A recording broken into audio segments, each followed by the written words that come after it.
29 নম্বর পর্ব পড়ব। অশোক মিত্রের লেখা আপিলা চাপিলা থেকে। বামফ্রন্ট সরকারের প্রথম 5 বছরে দুটি ঘটনা সংবাদপত্রাদির প্রবল উৎসাহে আমার কুখ্যাতি ছড়াতে পর্যাপ্ত সাহায্য করেছিল। প্রথমটি কিছু ভুয়ো সঞ্চয় সংস্থার বিরুদ্ধে ব্যবস্থা গ্রহণ নিয়ে। ইত্তাকার সংস্থা অবিশ্বাস্য বেশি সুদের লোভ দেখিয়ে অনেক পরিবারের সর্বনাশ করতে উদ্যোগী হয়েছিল। তাদের প্রচার প্রতি মাসে এমনকি শতকরা 36 হারেও তারা সুদ দেবে মূলধনের ওপর। গোড়ার দিকে এমন দ্বারা সুদ দিয়েও থাকতো, কিন্তু গোটা দেশে গোটা পৃথিবীতে এমন কোনো শিল্প বাণিজ্যের কথাই ভাবা যায় না যেখানে এমন পরিমাণে লাভ হতে পারে এবং যে লাভ থেকে ওই উঁচু হারে সুদ দেওয়া সম্ভব। পুরো জিনিসটাই বুজরুকি। ক্ষয়ের গচ্ছিত টাকা খরচ করে ককে সুদ পৌঁছানো, গয়ের টাকা থেকে খকে সুদ পৌঁছানো, ঘয়ের গচ্ছিত টাকা থেকে গকে সুদ বুঝিয়ে দেওয়া। এই ক্রমানুক্রমিক ব্যবস্থা একটা পর্যায়ে ভেঙে পড়তে বাধ্য। তখন হাজার হাজার আমানতকারীর সর্বনাশ ঠেকানো আর সম্ভব হবে না। দুর্নীতিমূলক ব্যবস্থাটি যদি অবিলম্বে বন্ধ করা না যায়, হয়তো লক্ষ লক্ষ পরিবার সর্বশান্ত হবে। এই রকম ঘটনা, আমি আমাদের ব্যক্তিগত জীবনের অভিজ্ঞতা থেকে বলি, এই রকম ঘটনা অশোক মিত্র সাহেব বা বামফ্রন্ট সরকার যে ব্যবস্থা নিয়েছিলেন সেই ব্যবস্থাটি নেওয়ার পরেও কয়েকটি সংস্থা হয়তো বন্ধ হয়ে গিয়েছিল, বুজরুকি বন্ধ হয়ে গিয়েছিল, কিন্তু বামফ্রন্ট সরকার থাকা অবস্থাতেই পরবর্তীকালে আবার এইরকম ঘটনা ঘটেছিল। বিশেষত আমার শহর, আমার ছোট শহরে একটি এরকম অর্থনৈতিক কেলেঙ্কারি ঘটেছিল এবং এখানে প্রচুর লোক সর্বশান্ত হয়েছিলেন যারা কারখানা থেকে অবসরপ্রাপ্ত জীবনে ছিলেন। তো তাদের ক্ষেত্রে ঘটেছিল এবং এই মুহূর্তেও বাংলায় শাসন ব্যবস্থা দুটি রাজনৈতিক দলের দ্বারা হস্তান্তরিত হয়েছে, কিন্তু এই মুহূর্তে এখনও সেটা চলছে। ফিরে আসি মূল লেখায়। কাগজে বেশ কয়েকদিন বিজ্ঞাপন দিয়ে জনসাধারণকে এই সর্বনেশে লোভের খপ্পরে না পড়বার জন্য সকাতর আবেদন জানানো হলো। দোহাই, জেনে শুনে বিষ পান করবেন না। কাকস্য পরিবেদনা। বাঙালি মধ্যবিত্ত চটজলদি উপার্জনের নেশায় মাতোয়ারা। মন ঠিক করে ফেললাম, ভীমরুলের বাসা ভাঙতে হবে। অর্থসচিব কুট্টি এবং আমার সিদ্ধান্ত বাইরের কাউকেই জানানো হলো না।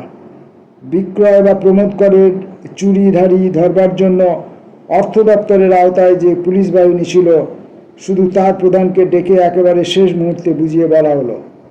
হেয়ার স্ট্রিট থানায় অসৎবৃত্তির মামলা রুজু করে একটি তথাকথিত সঞ্চয় প্রতিষ্ঠানের একাধিক দপ্তরে হানা দেওয়ার অভিযান অতি প্রত্যুষে। চারিদিকে হৈ হৈ রই রই। যারা টাকা জমা রেখেছিলেন সরল মনে, তারা ঘাবড়ে গিয়ে মূলধন ফেরত পাওয়ার আশায় প্রতিষ্ঠানের শাখা দপ্তরগুলির বাইরে ভিড় জমালেন। তাদের দাবি মেটানোর মতো সামর্থ্য প্রতিষ্ঠানের ছিল না, থাকা সম্ভব ছিল না। প্রতিষ্ঠানের সংগঠকরা অচিরে পলাতক। বেশ কয়েক হাজার পরিবার তাদের সঞ্চিত মূলধন খোয়ালেন। অশোক মিত্রের নামে ঢিঢিক্কার পড়ে গেল। শুনলাম আমার এক পরিচিত ভদ্রলোক বলছেন, সুদের ওই টাকা দিয়ে চিংড়ি মাছ খেতাম। অশোক মিত্র আমার চিংড়ি মাছ খাওয়া বন্ধ করে দিল। পরে জেনে চমকিত হলাম, আমার এক ঘোর বিপ্লবী শহীদ কথায় কথায় বামফ্রন্ট সরকারের প্রতিক্রিয়াশীলতাকে গাল পাড়তেন। তিনিও ওই প্রতিষ্ঠানের টাকা জমা রেখেছিলেন। এভাবে টাকা খোয়া যাওয়ায় তিনি বিপ্লবী থেকে বিপ্লবীতর হয়ে গেলেন। আমার সম্পর্কে এক ভাইঝি, সে নাকি সমস্ত গয়নাগাটি বেচে ব্যাংক থেকে দীর্ঘমেয়াদী আমানত তুলে এই প্রতিষ্ঠানে ফাটকা খাটিয়েছিলেন। রবীন্দ্রনাথের কবিতার সাগর জলে স্নান করা কন্যার মতো সে এখন নিরাভরণ। যখন দুর্গাপুরে এই ধরনের অর্থনৈতিক কেলেঙ্কারিটি ঘটছিল, তখন আমি যে কেন্দ্রীয় সরকারের অধীনস্থ একটি অর্থনৈতিক সংস্থায় কাজ করতাম, সেখানে আমার হাত থেকেও জনগণ তাদের সঞ্চিত টাকা তুলে নিয়ে সেই সংস্থায়। আমার বেশ কয়েক বছর আগেকার ঘটনা, তা প্রায় ধরুন আপনি বছর 30 আগেকার ঘটনা। তো সেই সংস্থাটির নাম যতদূর আমার স্মৃতি বলছে নাম ছিল সিস্টেম। তো এইখান থেকে টাকা তুলে নিয়ে গিয়ে স্ত্রীর অসুখ, অমুক মারা গেছে, বাড়ি করব, এইরকম সব অজুহাত দেখিয়ে তারা দরখাস্ত লিখে টাকাগুলিকে প্রিম্যাচিওর টাকা করে টাকাগুলোকে তুলে নিয়ে যেয়ে ওই সিস্টেম নামক ভুয়ো সংস্থাটিতে তারা টাকাগুলি রাখতেন। এবং প্রথম প্রথম এরকম ইন্টারেস্ট দিত, হয়তো 36%, যেটা অশোক মিত্র বলছেন এতটা হয়তো এখানে ছিল না। এখানে যখন আপনার সরকারি সংস্থায় 8%, 10%, 12%, এমনকি 14% পর্যন্ত মান্থলি ইনকাম স্কিমে ইন্টারেস্ট উঠেছিল। আর সেখানে ওরা দিচ্ছে 25%, 30% ইন্টারেস্ট তারা দিচ্ছে। তো প্রথম ঠিক এই একই রকমভাবে প্রথম কয়েকজন এটা পেয়েছিল এই সুবিধাটা। তারপরে আস্তে আস্তে যখন সংখ্যা বাড়তে শুরু করলো তখন তারা বেপাত্তা হয়ে গেল। কয়েকজন আমানতকারী তারা আত্মহত্যা করলেন, কয়েকজন এই সংস্থার এজেন্ট তারা আত্মহত্যা করলেন, মার খেলেন এবং রাজনৈতিকভাবে খুন খারাপিও হলো।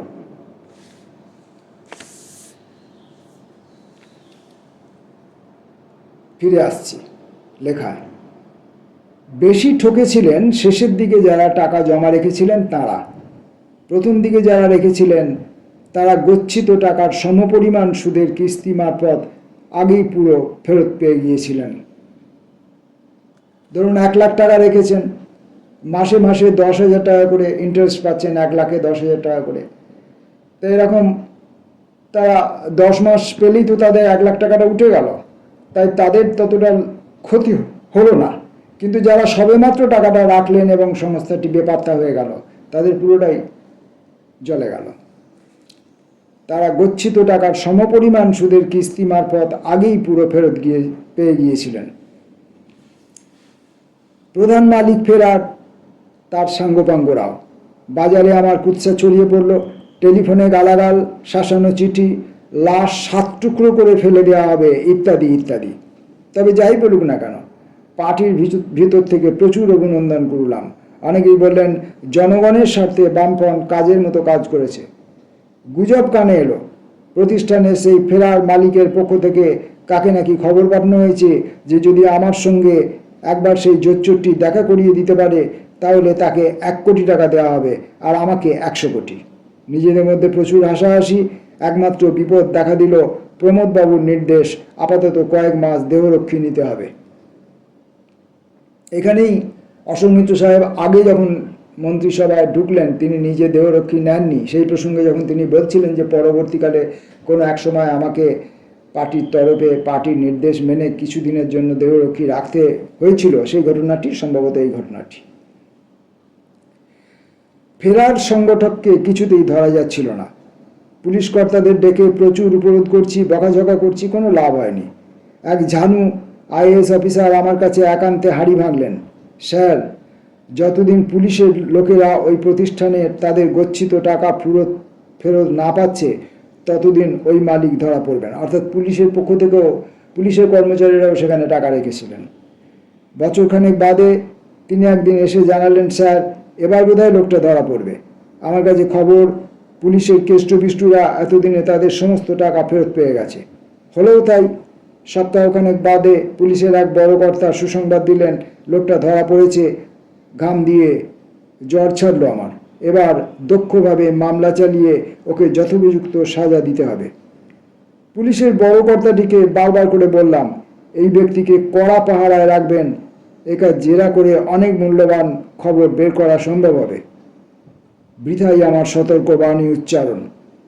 দিন 10 কাটতে না কাটতেই সেই পুলিশ কর্তাই কাচুমাচু মুখ করে টাটকা খবর জানালেন, লুকোনো টাকা উদ্ধারের আশায় পুলিশের লোক প্রবঞ্চকটিকে 12 না 14 তলা বাড়ির সর্বোচ্চ তলায় নিয়ে গিয়েছিল।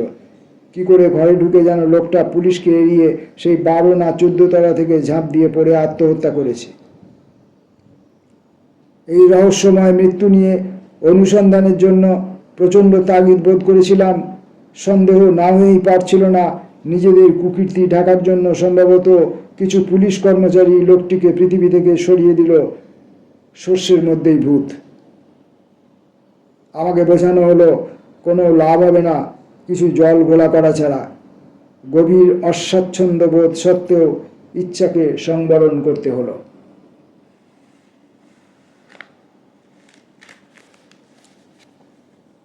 অন্য অভিজ্ঞতা আমলা ঘটিত। মুখ্যমন্ত্রী বিদেশে, সাময়িকভাবে আমি বিদ্যুৎ বিভাগের দায়িত্বে আছি, পরিশ্রম করছি। প্রায়ই এটা ওটা বিদ্যুৎ কারখানা যান্ত্রিক বা অন্য কোনো কারণে বন্ধ হয়ে যাচ্ছে। গ্রীষ্মের শুরু, মানুষের দুর্দশার সীমা নেই। যেখানেই কোনো বিদ্যুৎ কারখানায় গোলমাল দেখা দেয়, রাজ্য বিদ্যুৎ পরিষদের সভাপতির সঙ্গে কথা বলে সুজিত পোদ্দারকে সেখানে পাঠিয়ে দিই। তার উপর কড়া নির্দেশ, যতক্ষণ পর্যন্ত কারখানা চালু না হচ্ছে, বিদ্যুৎ প্রবাহ ফের সঞ্চারিত না হচ্ছে, সে ফিরতে পারবে না। সুজিত অহরহ ব্যান্ডেল যাচ্ছে, সাঁওতাল দিয়ে যাচ্ছে, প্রযুক্তিবিদদের সঙ্গে কথা বলছে, শ্রমিক প্রতিনিধিদের সঙ্গেও। 12-14 ঘন্টা পর কারখানা চালু হলে আমাকে টেলিফোন করে কলকাতায় ফেরার অনুমতি চাইছে।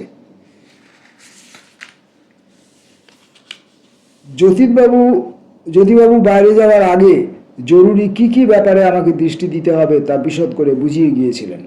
সরকারে ঢুকেই আমরা বিগত বছরগুলির স্খলন পতন শোধরাবার লক্ষ্যে বিদ্যুৎ বিভাগের জন্য প্রচুর টাকা বরাদ্দ করেছি। তবে বিদ্যুৎ উৎপাদন ক্ষমতা বাড়ানো সময় সাপেক্ষ ব্যাপার।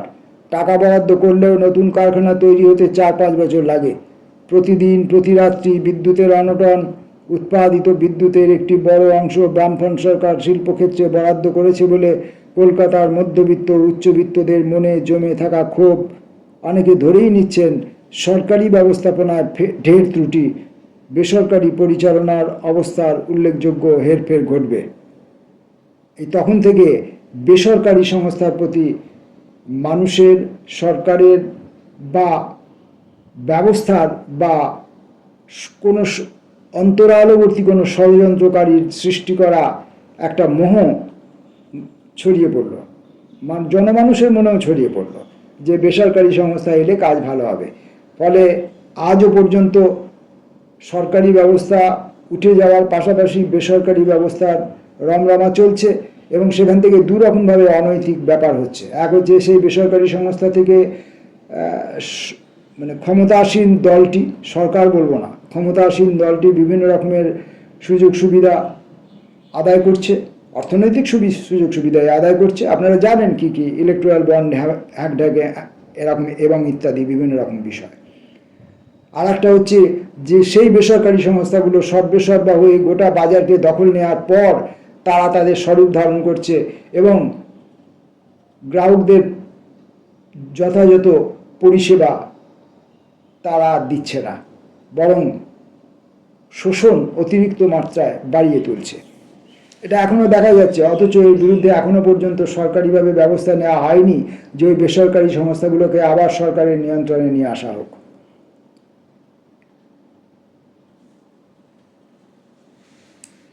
নানা মহলে বেসরকারি মালিকদের প্রতিভা, কর্মদক্ষতা সম্বন্ধে প্রচুর প্রশংসাবাণী তখন উচ্চারিত হচ্ছিল। বেসরকারি পরামর্শ নিলেই যেন বিদ্যুৎ ঘাটতির অবসান ঘটবে। রাজ্যের প্রধান সংবাদপত্রগুলির গলা সবচেয়ে চড়া। সেই সঙ্গে বামফ্রন্ট সরকারের নিন্দা চর্চায়ও তারা সদামুখর। রাজ্য সরকার অপদার্থ, কুচক্রী, অসাধু, এই সরকারের মন্ত্রীরা অকর্মণ্য। প্রতিদিন খবর কাগজ জুড়ে এই গোছের সংকীর্তন। সম্ভবত কাগজের মালিকেরা মনে মনে আশা পোষণ করছিলেন নিন্দা বন্ধ করে বামফ্রন্ট সরকারকে সরিয়ে দেওয়া যাবে, হয়তো রাজ্য প্রশাসনে হস্তক্ষেপ করতে কেন্দ্রকে রাজি করানো যাবে। সুতরাং উৎসাহ চালিয়ে যাওয়া যাক, বেসরকারি প্রতিভার নিরন্তর গুণকীর্তন করা যাক। বিদেশি ও বেসরকারি মালিক কিংবা পরিচালকদের প্রতিভা ও দক্ষতা সম্পর্কে আমার কিন্তু সেরকম শ্রদ্ধার ভাব কোনো কালেই ছিল না। ইন্ডিয়ান ইনস্টিটিউট অফ ম্যানেজমেন্ট ও ভারত সরকারের কর্মরত থাকাকালীন ওদের অনেকের সঙ্গেই আমার দেখা সাক্ষাৎ, আলাপ পরিচয় হয়েছিল। সমাজের যে স্তর থেকে এদের উদ্ভব, সেখান থেকেই সরকারের সঙ্গে যুক্ত রাজপুরুষ ও প্রযুক্তিবিদদেরও মেধা ও পারদর্শিতায় তাদের মধ্যে কোনো তফাৎ কোনো দিন ধরতে পারিনি। রঙ্গ করে আগে যা বলেছি, বেসরকারি শিল্পের সঙ্গে যারা যুক্ত তারা অবশ্য মদ্যপানের কৃতিত্বে একটু এগিয়ে। বিভিন্ন বিদ্যুৎ কারখানার সাময়িক বিকল হচ্ছে, আমি আর সুজিত বিব্রত অবস্থায় আছি। এমন সময় একদিন সকালে চা পানের মুহূর্তে কাগজে পড়লাম বিদ্যুৎ বিশেষজ্ঞদের একটি বেসরকারি প্রতিনিধি দল কলকাতায় জড়ো হয়েছেন। রাজ্য বিদ্যুৎ বোর্ডের সাঁওতালডিহি বিদ্যুৎ কেন্দ্রে উৎপাদন অহরহ ব্যাহত হচ্ছে, তারা নাকি গিয়ে সব ঠিক করে দেবেন। ইতিমধ্যেই তারা সাঁওতালডিহির পথে রওনা হয়ে গেছেন। খবরটি পড়ে আমি হতভম্ব। আমি আপাতত বিদ্যুৎ মন্ত্রী, এমন একটি গুরুত্বপূর্ণ সিদ্ধান্ত কিভাবে নেওয়া হলো? কারাই বা নিলেন? আমার সম্পূর্ণ অজান্তে রাজ্য বিদ্যুৎ বোর্ডের সভাপতিকে জিজ্ঞাসা করলাম, তিনিও ঘুণাক্ষরেও কিছু জানেন না। বিদ্যুৎ সচিবকে ডেকে পাঠালাম, তার কাছে জানতে চাইলে ঈষৎ তাচ্ছিল্য ভরা জবাব পেলাম। এসব ব্যাপারে আমার সঙ্গে আলোচনা করা তার প্রয়োজন মনে হয়নি। মুখ্যমন্ত্রীর সঙ্গে তার আগেই আলোচনা হয়েছে। মুখ্যমন্ত্রীর সঙ্গে পরামর্শ করেই এই বেসরকারি দলকে পাঠানো হচ্ছে। আমি তাকে বললাম, মুখ্যমন্ত্রী এই সম্পর্কে আদৌ আমাকে কিছু জানিয়ে যাননি। এই অবস্থায় অতএব আমার সঙ্গে আলোচনা না করে কোনো সিদ্ধান্ত নিতে পারে না। তথাচ বিদ্যুৎ সচিব এড়ে তর্ক করার চেষ্টা করলে আমি একটু কড়া করে বললাম, বেশি কথা বলে লাভ নেই, আমার দায়িত্ব আমি জানি। তাছাড়া দয়া করে মনে রাখবেন, আমি ভদ্রলোক নই, আমি কমিউনিস্ট। অনুগ্রহ করে অবিলম্বে এই বেসরকারি প্রতিনিধি দলকে সাঁওতালডিহি থেকে ফিরিয়ে আনুন। রাগে গজগজ করতে করতে বিদ্যুৎ সচিব ঘর থেকে বেরিয়ে গেলেন, কিন্তু নির্দেশ না মেনে তার উপায় ছিল না। তিনি বেরিয়ে গিয়ে খবরের কাগজের মানুষদের ও বেসরকারি শিল্পমহলকে ঘটনাটি সালঙ্কারে জানিয়ে দিলেন, অন্তত তাই আমার অনুমান। পশ্চিমবাংলার সর্বাধিক প্রচারিত দৈনিক সংবাদপত্রে আমার শ্রাদ্ধ করা হলো। ভেবে দেখুন, এই বইটি আপিলা চাপিলা, এইটি দেশে, আনন্দবাজার গোষ্ঠীর পত্রিকা দেশে, এটি নিয়মিতভাবে ধারাবাহিকভাবে প্রকাশিত হচ্ছিল। যদিও তখন অশোক মিত্র সাহেব আর ক্ষমতায় নেই, তখন আনন্দবাজার গোষ্ঠীর আগের যে কর্তৃপক্ষ তারা হয়তো পরিবর্তিত হয়েছেন, কিন্তু সেই পত্রিকা গোষ্ঠীরই একটি পত্রিকা দেশ, সেই দেশে ধারাবাহিকভাবে এই আপিলা চাপিলা প্রকাশিত হচ্ছে এবং সেখানে সেই পত্রিকা গোষ্ঠীর কেচ্ছার কথাই বলছেন, শুধু নামটা উল্লেখ করছেন না। কিন্তু জনগণ তো সবই জানেন। আমাদের মতো যারা সিনিয়র লোক, যারা সেই সময়ে নবীন ছিলেন, মধ্যবয়স্ক ছিলেন, তারা তো সবাই জানেন। পশ্চিমবাংলায় সর্বাধিক প্রচারিত দৈনিক সংবাদপত্রে আমার শ্রাদ্ধ করা হলো। এই যে সর্বাধিক প্রচারিত দৈনিক সংবাদপত্র, এটি তো তাদের একদম ট্যাগলাইন। শিল্পমহল সমান উত্তেজিত। বেসরকারি বিশেষজ্ঞরা গিয়ে বিদ্যুৎ কারখানার যন্ত্রপাতি সব ঠিক করে দিয়ে আসতেন, পশ্চিমবাংলার মানুষ একটু স্বস্তি পেতেন। এই হতচ্ছাড়া মন্ত্রী তা হতে দিলেন না। ধিক তাকে, ধিক ধিক ধিক। প্রমোদবাবুকে গিয়ে সব কথা খুলে বললাম। তিনি মুখ টিপে হাসলেন। ওই সপ্তাহেই কলিকাতা ইলেকট্রিক সাপ্লাই কর্পোরেশনের সঙ্গেও একটু ভুল বোঝাবুঝি হলো। যদিও রাজ্য সামগ্রিক বিদ্যুৎ উৎপাদনের বড় অংশই সরকারি রাজ্য বিদ্যুৎ বোর্ডের অধীনস্থ কারখানাগুলিতে উৎপাদিত হয়। কলকাতা ও হাওড়ার বিদ্যুৎ সরবরাহ ব্যবস্থা পুরোপুরি সিইএসসির হাতে। রাজ্য বোর্ডের কাছ থেকে সস্তায় কিনে বেসরকারি সংস্থাটি কলকাতায় নাগরিকদের বিদ্যুৎ বেচে প্রচুর লাভ করতেন, এখনও করেন বলে আমার সন্দেহ। বিদ্যুৎ সচিবের সঙ্গে যেদিন কথা কাটাকাটি, সম্ভবত তার দিন দশেক আগে লক্ষ্য করলাম সিইএসসির তরফ থেকে কাগজে কাগজে একটি অতি আপত্তিজনক বিজ্ঞাপন প্রকাশিত হচ্ছে। অনেক গ্রাহক অভিযোগ করেছেন সিইএসসি থেকে প্রতি মাসে খুব বেশি টাকার বিল পাঠানো হচ্ছে। একদিকে বিদ্যুতের যোগান কমছে, অন্যদিকে বিলের পরিমাণ বর্ধমান। তিরিক্ষি মেজাজের এই বিজ্ঞাপনের বক্তব্য, বিল বাড়ছে তার জন্য সিইএসসি দায়ী নয়। গ্রাহকরা প্রায় ভুল করে আলো পাখার সংযোগ না নিভিয়ে বাইরে বেড়াতে যান। এতটুকু দায়িত্বশীল নন তারা, সেই জন্যই বিলে বেশি টাকা উঠছে। যদি গ্রাহকরা সাবধানী না হন, নিজেদের শিক্ষিত না করেন, বেরোবার আগে সব সুইচ ভালো মতো বন্ধ করে না যান, তাহলে সিইএসসির কিছু করবার নেই। গরমের সময় এমনিতেই লোকের কষ্টের অবধি নেই, তার উপরে এমন উদ্ধত বিজ্ঞাপন সিইএসসির পক্ষ থেকে। শেষ পর্যন্ত তো সাধারণ মানুষের রাগটা সরকারের উপরেই পড়বে। সরকারের দয়াতেই তো সংস্থাটি ব্যবসা চালাচ্ছে। সিইএসসির ম্যানেজিং ডিরেক্টরকে খবর পাঠালাম, মাথা ঠান্ডা মাথার মৃদুভাষী অতি সজ্জন ভদ্রলোক। তাকে বুঝিয়ে বললাম, এরকম পরিস্থিতিতে ওই রগঝটা বিজ্ঞাপনের হিতে বিপরীত হবে, জনসাধারণ আরও ক্ষিপ্ত হওয়ার আশঙ্কা। তাই দয়া করে উনি যেন বিজ্ঞাপনটি অবিলম্বে প্রত্যাহারের ব্যবস্থা করেন। তিনি বুঝলেন, বললেন দপ্তরে গিয়ে প্রয়োজনীয় ব্যবস্থা নেবেন। অথচ দিন যায়, গোটা সপ্তাহ যায়, ওই একই বিজ্ঞাপন সমানে বেরোচ্ছে, প্রত্যাহারের লক্ষণ নেই। বিদ্যুৎ সচিবের সঙ্গে খিটিমিটি হলো, মনটা খিচড়ে ছিল। পরের দিনই বোধহয় সিএসসির ম্যানেজিং ডিরেক্টরকে ফের ডেকে পাঠালাম। আমার মনে ইতিমধ্যে সন্দেহ ঢুকে গেছে, হয়তো বিদ্যুৎ সচিবের সঙ্গে পরামর্শ করেই আমার অনুরোধ উপেক্ষা করা হচ্ছে। ঈষৎ বিরক্তির সঙ্গে ম্যানেজিং ডিরেক্টরকে বললাম, তাকে কথা জানানো সত্ত্বেও বিজ্ঞাপনটি বেরিয়েই যাচ্ছে, প্রত্যাহারের কোনো লক্ষণ নেই। অতএব আমাকেও এবার একটু কঠোর হতে হচ্ছে। কাগজেই তো তিনি দেখেছেন, খবর বেরিয়েছে আমি ভদ্রলোক নই, কমিউনিস্ট। তাকে নির্দেশ দিচ্ছি, দপ্তরে ফিরে গিয়ে অবিলম্বে বিজ্ঞাপনটি বন্ধ করে দেবেন। সেই সঙ্গে আমাকে চিঠি দেবেন এই মর্মে যে সরকারের অনুমতি ব্যতি রেখে সিএসসি এখন থেকে কোনো বিজ্ঞাপন দেবে না। ম্যানেজিং ডিরেক্টর সবিনয়ে জানালেন, তাদের বিজ্ঞাপন বেরোয় একটি বিজ্ঞাপন সংস্থার মারফত। তাদের বিজ্ঞাপনটি বন্ধের নির্দেশ দেওয়া হয়েছে, কিন্তু নির্দেশটি পালিত হতে দেরি হচ্ছে। যাই হোক, তিনি দুঃখিত, ক্ষমা প্রার্থী, এবং স্খলনটি যদিও তাদের গাফিলতির জন্য নয়, তাহলেও তিনি আমার অনুজ্ঞা অক্ষরে অক্ষরে পালন করবেন। তাই হলো, বিজ্ঞাপনটি বন্ধ হলো। সেই সঙ্গে তিনি চিঠি দিলেন, এখন থেকে সরকারের অনুমোদন ছাড়া সিএসসি বাজারে কোনো বিজ্ঞাপন ছাড়বে না।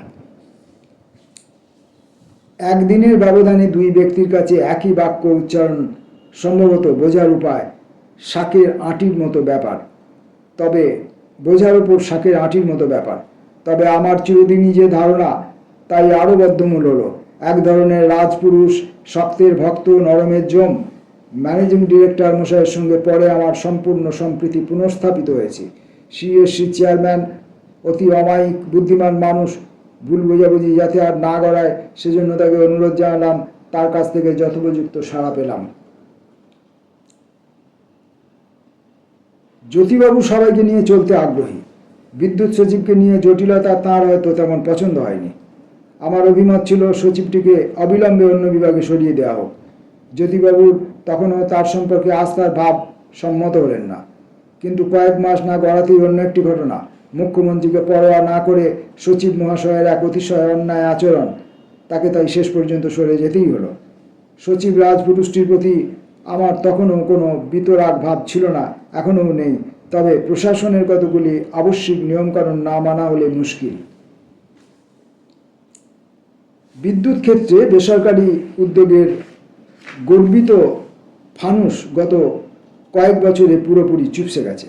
পশ্চিমবাংলায় বিদ্যুৎ উৎপাদনের ক্ষেত্রে আজ যে পাড়াবদল, তা ঘটেছে প্রধানত রাষ্ট্রীয় উদ্যোগে।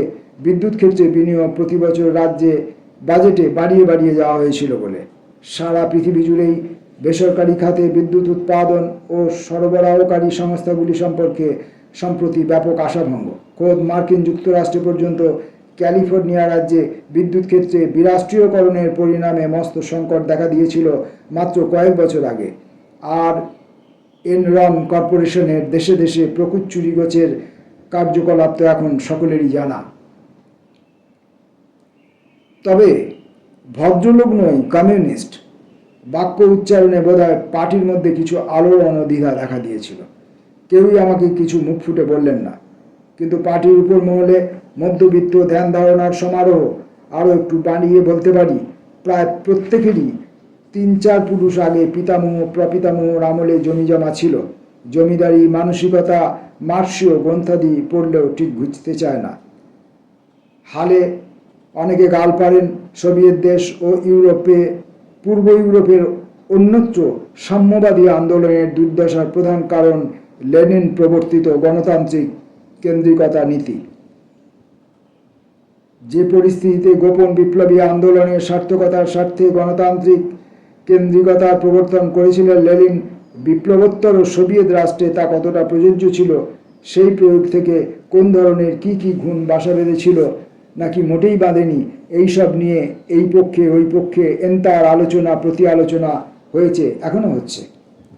আমাদের দেশেও সাম্যবাদী আন্দোলনের যাবতীয় ত্রুটি দুর্বলতার যত দোষ নন্দঘোষ হিসেবে গণতান্ত্রিক কেন্দ্রিকতা তথা জোসেফ স্ট্যালিনের বহুরটিত স্বৈরাচারী মানসিকতাকে দায়ী করার চেষ্টা আপাতত খুব জোরদার। আমার দৃঢ় প্রতীতি বৃথাই লেনিন বা স্টালিনের ওপর দোষ চাপানো। আমাদের এখানে বিশেষত বাঙালি পরিবেশে বামপন্থীদের মধ্যে স্খলন পতন যা ঘটছে তার জন্য গণতান্ত্রিক কেন্দ্রিকতাকে অপরাধী করা সম্পূর্ণ অযৌক্তিক। আসলে দায়ী জমিদারি মনোবৃত্তি। কেউ কেউ ভীষণ কুপিত হবেন, কিন্তু রাজ্যের কমিউনিস্ট পার্টির বহু স্তর জুড়ে এখনও জমিদারি সেরেস্তার গন্ধ। এমনিতে ঢিলে ঢালা পরিবেশ, কিন্তু নেতৃত্বস্থানীয়দের সম্বন্ধে আতিশয্যযুক্ত সম্ভ্রম কোনো পর্যায়ে যা প্রায় খোসামুদিতে পরিণত হওয়ার উপক্রম। এই মানসিকতারই একটি প্রচ্ছন্ন ছায়া পার্টির সদস্যদের ভদ্রলোক আচরণে। কানাঘুষো শুনতে পেলাম কারো কারো স্বগত বিলাপ, অশোক মিত্র এটা কি বললেন, আমরা নিখাত কমিউনিস্ট, তা বলে কি একই সঙ্গে আমরা নিখাত ভদ্রলোকও নই? গুঞ্জন আরও শুনলাম, এরকম নাটুকেপনার কি প্রয়োজন ছিল? গুরুজন স্থানীয়দের মধ্যে একমাত্র হীরেন্দ্রনাথ মুখোপাধ্যায় সুতীব্র আবেগের সঙ্গে আমার সমর্থনে সোচ্চার হলেন। আমার ঘোষণার অভ্যন্তরে কি নিবিড় দার্শনিক মনোভাবনা লুকিয়ে আছে তার লেখা পড়ে তা জেনে নিজেই চমৎকৃত হলাম। অবশ্য বিধানসভায় আমার জঙ্গি ভূমিকা পার্টির সব মহলেই উৎসাহ সঞ্চার করেছিল, তাতে ভাটা পড়ল না।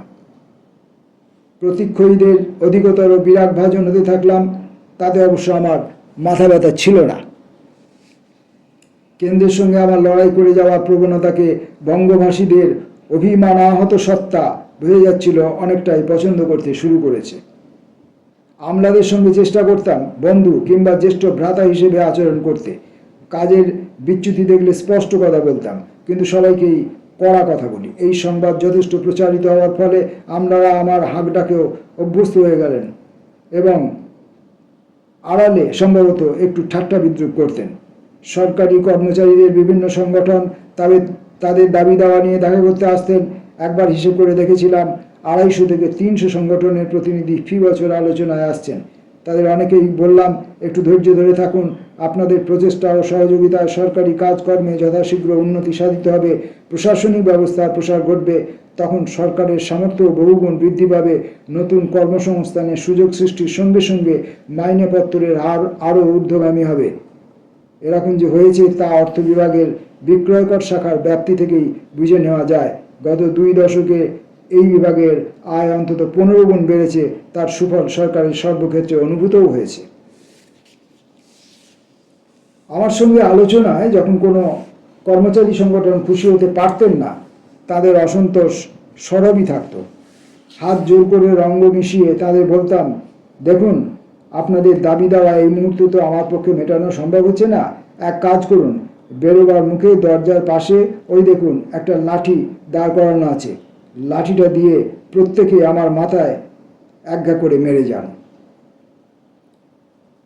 আমাদের সরকারের প্রবেশ করার 1 মাসের মধ্যেই বেতন কমিশন গঠন করা হয়েছিল। কমিশনের প্রতিবেদন প্রকাশিত হওয়ার পর যথাসম্ভব দ্রুততার সঙ্গে অধিকাংশ সুপারিশ কার্যকর করার ব্যবস্থা। শিক্ষক ও শিক্ষাকর্মী সহ গোটা রাজ্যে প্রায় 20 লক্ষ মানুষ রাজ্য সরকার থেকে প্রত্যক্ষ বা পরোক্ষভাবে বেতন ভাতা পেয়ে থাকেন। 20 লক্ষ পরিবার অর্থাৎ 1 কোটির মতো মানুষ তাই সরকারের সিদ্ধান্তকে প্রথম পর্যায়ে উপকৃত হচ্ছেন। কংগ্রেসী আমলে সরকারি কর্মচারী তথা শিক্ষাকর্মী সম্প্রদায় যে গভীর হেলাফেলায় ছিলেন তার আমূল পরিবর্তন ঘটল। অর্থাভাব, কিন্তু এই দায় পালন করার মধ্যে মস্ত চরিতার্থতা বোধও ছিল।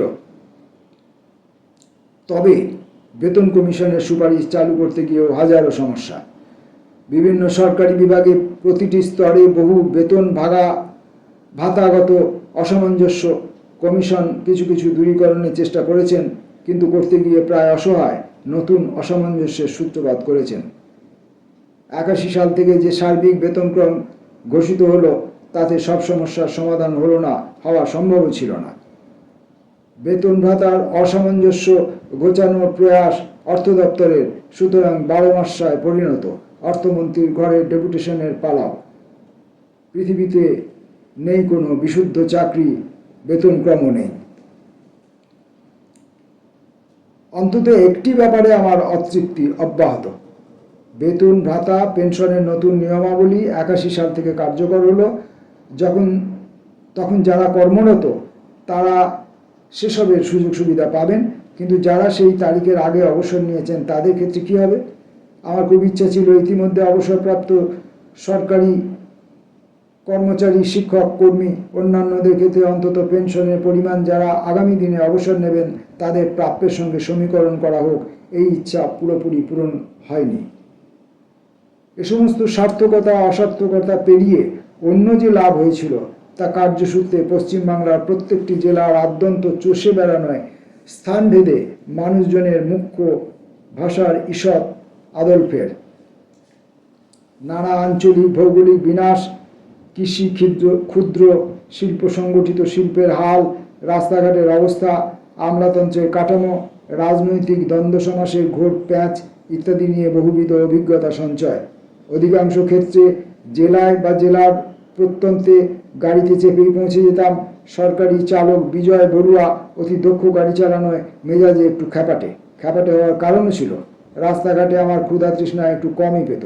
অন্যান্য মন্ত্রীদের মতো খানিক বাদে বাদে থেমে থেমে ঘন ঘন চায়ের খোঁজ করতাম না, কিন্তু বড়ুয়ারও যে মাঝে মাঝে একটু বিশ্রাম প্রয়োজন, পানীয় বা আহার্যের প্রয়োজনও অমার্জনীয়ভাবে তা ভুলে থাকতাম।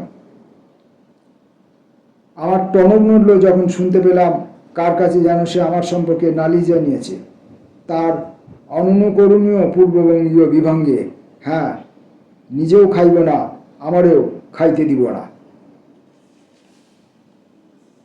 আপিলা চাপিলার 29 নম্বর পর্ব পাঠ শেষ হলো।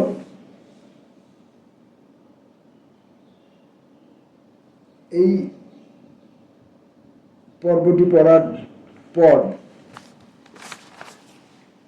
আমাদের জীবনের ব্যক্তিগত জীবনের, আমার নিজের ব্যক্তিগত জীবনের অনেক অভিজ্ঞতার সঙ্গে এখানে অভিজ্ঞতা মিলে যাচ্ছে।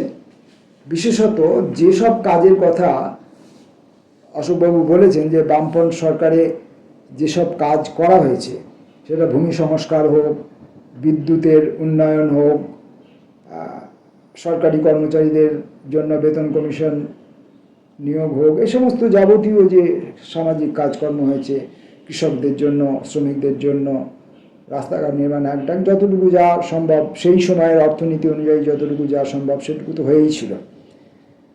অশোক মিত্র তিনি মন্ত্রিত্ব থেকে চলে যাওয়ার পরেও বামফ্রন্ট সরকার দীর্ঘদিন ক্ষমতায় ছিলেন এবং আরও অনেক কাজ পরবর্তীকালে হয়েছিল, আরও অনেক সীমাবদ্ধতাও দেখা গিয়েছিল, আরও অনেক কাজ করতে গিয়ে বামফ্রন্ট সরকার ব্যর্থতার মুখোমুখি হয়, মানুষ তাদের ভুল বোঝে বলেই আমার ধারণা।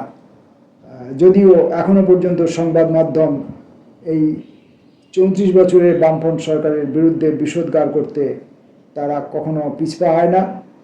বর্তমান এই সদ্য ক্ষমতাচ্যুত সরকার এবং অন্যান্য কেন্দ্র রাজ্য সরকারগুলির যে ভ্রষ্টাচার, তার বিরুদ্ধে আলাপ আলোচনা করতে গিয়েই অযৌক্তিকভাবে এবং মিথ্যা প্রচারের মাধ্যমে সংবাদ মাধ্যমগুলি 34 বছরের বাম সরকারের প্রতি বিষোদ্গার করে মানুষ যেন কখনোই বামফ্রন্ট সরকারের প্রতি আবার ফিরে না আসে সেই ব্যবস্থাটি তারা পাকাপোক্ত রাখতে চেষ্টা করে। তার কারণও আছে, কারণ এখন সংবাদ মাধ্যমগুলি বিভিন্ন শিল্পপতি, পুঁজিপতির দ্বারা কেনা হয়ে গেছে, তারাই এদের মালিক, তারাই এদের অর্থ সংস্থানের উৎস, ফলে তাদের চাওয়া পাওয়া অনুযায়ী সংবাদ মাধ্যমগুলিকে কাজ করতে হয়। আর বামফ্রন্ট সরকার ক্ষমতায় থাকলে তাদের অধীনস্থ যে কর্মচারী যারা আছেন, সাংবাদিক কর্মচারী, অন্যান্য বিভিন্ন রকমের টেকনিক্যাল কর্মচারী, তারা প্রত্যেকেই তাদের দাবি দাওয়া নিয়ে আবার তাদের মালিক পক্ষের কাছে প্রস্তাব রাখবে বা তাদের দাবি রাখবে, সেটা যেন না হয় সেই প্রচেষ্টাটাও তাদের মধ্যে থাকে। বামফ্রন্ট সরকার ক্ষমতায় থাকার ফলে আর একটা সামাজিক বিপ্লব ঘটেছিল, যেটা এখনো পর্যন্ত আমি এই আপিলা জাপিলার মধ্যে পেলাম না, কিন্তু আমি গত বছর দশেক আগে এই সত্যটি উপলব্ধি করেছি। যখন আমাদের বামফ্রন্ট সরকার ক্ষমতাচ্যুত হয়ে গেছে, যখন তৃণমূল কংগ্রেসের সরকার আমাদের রাজ্যের মধ্যে ক্ষমতাসীন রয়েছে, সেই সময় আমি গ্রামে ব্যক্তিগতভাবে তথাকথিতভাবে যাদেরকে নিম্নবর্গের লোক বলা হয়, তাদের বাড়িতে গিয়ে আমি এটা পরীক্ষা নিরীক্ষার মাধ্যমে উপলব্ধি করতে পেরেছিলাম যে তাদের আত্মসম্মান বোধ, তাদের সামাজিক অধিকারের প্রতি বোধ, এগুলো তাদের অনেক বেশি বেড়েছে। কারণ আমাদের ছেলেবেলায় মনে আছে, যখন মধ্যবিত্ত এবং উচ্চবিত্তদের বাড়িতে কোনো পারিবারিক অনুষ্ঠানাদি হতো, সামাজিক অনুষ্ঠানাদি হতো, বিশেষত উচ্চবর্ণের মানুষদের, যাদেরকে তথাকথিতভাবে যাদেরকে উচ্চবর্ণ বলা হয়, ব্রাহ্মণ কায়স্থ, এদের বাড়িতে যখন বিবাহাদি বা অন্যান্য পারিবারিক সামাজিক অনুষ্ঠান হতো, তখন ওই তথাকথিত নিম্নবর্গের নিচু জাতির লোকেরা বিনা আমন্ত্রণেই তারা তাদের বাড়ির বাইরে এসে বসে থাকতেন কিছু আহার্য পাওয়ার জন্য। এমনি অর্থনৈতিকভাবে তখন রাজ্যের অবস্থা খুব খারাপ ছিল। অধিকাংশ মানুষই, আমরা নিজেরাই ব্যক্তিগতভাবে, আমরা তো উচ্চবর্ণের, তথাকথিতভাবে উচ্চবর্ণের মানুষ, আমাদের উচ্চবর্ণের মানুষ বলা হয়, ধরা হয়। সেই ক্ষেত্রে সরকারি ক্ষেত্রে আমরা উচ্চবর্ণের মানুষ বলে অনেক রকম সুযোগ সুবিধা থেকে বঞ্চিতও থাকি, আমরা চাইও না, কিন্তু আমাদের উচ্চবর্ণের হিসেবে মেনে নেয় সরকার। এটা অত্যন্ত লজ্জার বিষয় যে সরকার মানুষকে উচ্চবর্ণ নিম্নবর্ণে এই বিভাগটাও মেনে নিয়েছে এবং এটা চালিয়ে যাচ্ছে। তো সেই উচ্চবর্ণের মানুষ আমরাও আমাদের ছেলেবেলা থেকে মধ্যজীবনের একটু আগে পর্যন্ত আমরা খেতে পড়তে ঠিকমতো করে পেতাম না। একবেলা খেতে পেতাম তো আরেকবেলা খেতে পেতাম না। আমাদের পোশাক পরিচ্ছদ ছিল না, পোশাক পরিচ্ছদের অভাবে আমরা স্কুল কামাই করে ঘরে বসে থাকতাম, যা হোক একটা ছেঁড়া কাপড় চোপড় পরে। তো এইরকম অর্থনৈতিক অবস্থার মধ্যে দিয়ে তো আমরাও ছিলাম। ফলে তথাকথিতভাবে নিম্নবর্গের মানুষ যাদেরকে বলা হচ্ছে, যাদেরকে দলিত মানুষ বলা হয়, যাদেরকে ছোট জাতির মানুষ বলা হয়, তাদের অর্থনৈতিক অবস্থা আরও খারাপ ছিল। তো তারা তখনও পর্যন্ত, মনে রাখতে হবে যে তখনও পর্যন্ত মানে আমাদের ছেলেবেলায় তখনও পর্যন্ত ভূমি সংস্কার হয়নি, তখনও পর্যন্ত বর্গাদার প্রথা চালু হয়নি। তো ওই মানুষ যারা মধ্যবিত্তের উচ্চবিত্তের জমিতে পরিশ্রম করতো এবং তার বিনিময়ে তারা কিছুই তেমন পেতেন না, উল্লেখযোগ্যভাবে কিছুই পেতেন না, তারা ওই পারিবারিক বা সামাজিক অনুষ্ঠানগুলিতে এসে একটু আহার্যের জন্যে এসে বিভিন্ন নিমন্ত্রিত না হয়েই তারা এসে হাজির হতো। কিন্তু আজকে আবহাওয়া সম্পূর্ণ পাল্টে গেছে। 34 বছরের বাম রাজত্বের পর আবহাওয়া সম্পূর্ণ পাল্টে গিয়েছিল।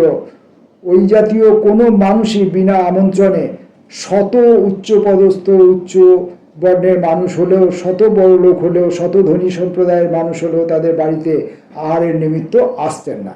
এমনকি আমি এই পরিবর্তনও দেখেছি, যখন ওই নিম্নবর্গের পাড়াতে পল্লীতে কোনো অনুষ্ঠান আদি হচ্ছে, তখন তারা মধ্যবিত্ত উচ্চবিত্তের মানুষদেরকে আমন্ত্রণও জানাচ্ছে। এই স্পর্ধা, এই সাহসও তারা অর্জন করে ফেলেছে। আর আমি একটি ব্যক্তিগত অভিজ্ঞতার কথা বলবো, যে আমার মাকে কোলে পিঠে নিয়ে বেড়াতো এক মহিলা, আমরা তাদের বলতাম বাউরি মামিমা। তিনি জাতিতে ছিলেন বাউরি, আর গ্রাম সম্পর্কে মামা মামিমা এই হিসাবে আমরা তাদেরকে মামিমা বলতাম। সেই বাউরি মামিমা আমার মায়ের থেকে বড় জোর 5-7 বছরের বড় ছিলেন, খুব বেশি বড় ছিলেন না। তো তখনকার দিনে গ্রামে গঞ্জে পরিবারস্থ, বিশেষ করে ওই আবার বলছি ওই তথাকথিত নিম্নবর্গের মানুষদের একাধিক সন্তান, 5টা 7টা 8টা 10টা সন্তান, মধ্যবিত্ত পরিবার, উচ্চ ব্রাহ্মণ উচ্চবর্ণের মানুষদের পরিবারের মধ্যেও দেখা গেছে 8টা 10টা সন্তান। তখন ওই 3 বছর 4 বছর 5 বছর 6 বছরের বড় যে বিশেষ করে মেয়েটি, সে তার বাবা মার দ্বারা উৎপাদিত ওই ছোট শিশুটিকে ট্যাঁকে করে কোলে করে নিয়ে ঘুরে বেড়াচ্ছে, কাজকর্ম করছে, এটা দেখা গেছে। তো ওই বাউরি মামিমাও তখন ওই ব্রাহ্মণ পরিবারের কন্যাকে কোলে নিয়ে ঘুরে বেড়াতো। যদিও তার এতটা বয়সের তার ডিফারেন্স নয় যে আমার মাকে তিনি কোলে নিয়ে ঘুরে বেড়াবেন, কিন্তু তথাপি ওটা আক্ষরিক অর্থে সত্য ছিল। আমরা পরে উপলব্ধি করতে পারতাম না যে কি করে উনি তো এমন কিছু বর্ণন যে আমার মাকে কোলে করে নিয়ে ঘুরে বেড়াবেন। আসলে ওটা কোলে করে নিয়ে ঘুরে বেড়ানো নয়, ওটা ট্যাকে করে নিয়ে ঘুরে বেড়ানো, এইটা ছিল ব্যাপার। তো তিনি, সেই বাউরি মাইমা, তখন তিনি মৃত্যুশয্যায় শায়িত, কয়েকদিনের মধ্যেই তিনি মারা যাবেন। তা আমি খোঁজ করে করে, গ্রামে গিয়ে খোঁজ করে করে তাদের বাড়িতে গেছি এবং তখন দেখছি তার ছেলে পুলে নাতি নাতনি জামাই একটা বিরাট বড় সংসার পরিবৃত। প্রধানমন্ত্রী গৃহ আবাস যোজনা পরিকল্পনা বাবদ তারা প্রত্যেকে আলাদা আলাদা করে ইটের পাকা বাড়ি সংস্থান পেয়েছে, তাদের বাড়ি হয়েছে এবং তারা সবাই একত্রিত জড়ো হয়ে আছে তাদের মাকে বেষ্টন করে। তা আমি সেই বাউরি মাইমা যিনি মৃত্যু দোরগোড়ায় উপস্থিত, তার বাড়ির লোকেরা অবশ্য সেটা জানে না তখনও পর্যন্ত, শুধু বার্ধক্যজনিত অসুস্থতা বলেই তারা জানে। তা আমি যখন যে বাউরি মাইমাকে যে প্রণাম করলাম, এই প্রণাম করার আমার একটা উদ্দেশ্য ছিল। কারণ আমাদের ছেলেবেলায় আমরা দেখেছি পাদোদক প্রথা, ব্রাহ্মণের পা ঠেকানো জল খেলে মানুষের অসুখ সেরে যায়। চিকিৎসা ব্যবস্থা তো ছিল না কিছু, দু একজন হাতুড়ে হোমিওপ্যাথি চিকিৎসক আর অ্যালোপ্যাথি চিকিৎসকও ওই 20-30টা গ্রামের মধ্যে ওই হাতুড়ে অ্যালোপ্যাথি চিকিৎসক ছিলেন দু একজন, এবং তাদের কাছে চিকিৎসা করার পয়সা করিও খুবই কম পয়সা করি ছিল, 25 পয়সা 50 পয়সা, 1 টাকা 1.5 টাকা 2 টাকার ওষুধ, তাও সেটা গ্রামের মানুষের পক্ষে দেওয়া সম্ভব ছিল না। ফলে তাদের কাছে চিকিৎসা ওই গাছপালা বন জঙ্গল ইত্যাদি আর এই ব্রাহ্মণের পাদতক। তো সেই ব্রাহ্মণের সন্তান হিসাবে আমি যখন ওই বাউরি মাইমাকে প্রণাম করছি, তখন তার ছেলে পুলে মেয়ে জামাই নাতি নাতনি তাদের মুখের দিকে তাকিয়ে দেখছি কোনো কিন্তু প্রতিক্রিয়া নেই সে অর্থে। তারা কোনো রকমভাবেই ব্যগ্র বা ব্যস্ত হচ্ছে না, অর্থাৎ আমি যে কাজটা করলাম সেটা পেতে তারা মানসিকভাবে প্রস্তুত ছিল। যে বয়সে তিনি বড়, তাকে আমি প্রণাম করব, এটাই স্বাভাবিক ঘটনা, যেটা এই বামফ্রন্ট সরকারের 34 বছর শাসনের পূর্ববর্তী অবস্থায় যেটা ছিল অকল্পনীয়। তুমি ব্রাহ্মণ, তোমার বয়স যাই হোক, 5 বছরই হোক, 2 বছরই হোক, 7 বছরই হোক, 5 দিনই হোক, আর আমার বয়স 70, 80, 90 যাই হোক না কেন, আমি সবসময় তোমার চেয়ে ছোট। এই ছিল মানসিকতা। এই মানসিক যে পরিবর্তনটা সমাজের ভেতরে আভ্যন্তরীণ যে পরিবর্তনটা ঘটিয়েছে, সেইটা ছিল বামফ্রন্ট সরকারের শাসনের সবচেয়ে বড় সাফল্য, যেটা বামফ্রন্ট সরকারের শাসন এবং সময়ের পরিবর্তন, শিক্ষার পরিবর্তনের মধ্য দিয়ে অর্জিত হয়েছিল। এইটা কিন্তু আর কোথাও উল্লেখিত হয়েছে কিনা আমি জানি না। আমি ব্যক্তিগত জীবনে এই অভিজ্ঞতাটুকু অর্জন করেছি। নমস্কার।